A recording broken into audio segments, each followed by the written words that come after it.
nimeshasema kwa majina Mary Muthoni. Na nimefika hapa Kisii nikapatiwa jina Nyaboke. Nikasema sawa kabisa. Mimi ni katibu mkuu katika Wizara ya Afya. Mambo ya public health. Na mambo ya public health sisi ndio tunaambia watu kila licharo nawa mkono. Ukiamka nawa mkono. Ukienda msalani nawa mkono.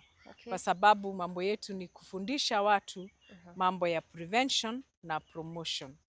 Na ndio mnaona ya kwamba tunaendelea kama nchi vizuri. Tunataka kupunguza ile magonjwa mengi, ile yenye tunaweza tukafanya prevention hapa kwa the bottom of the pyramid. Other than that, sisi kama wafanyikazi wa serikali tumejiunga pamoja. Tunajiita Jamii Imara Mashinani. Kwenda katika kila jamii kuwafahamisha na kuwaambia ile maneno serikali kuu inawafanyia. Na pia tunashikania sana na county governments. Kwa sababu wananchi wako na haki kujua ni nini serikali inawafanyia. Nikianzia pale kwa Ministry ya Health, nikiangazia unaona ya kwamba tuna reforms mingi sana katika pale afya.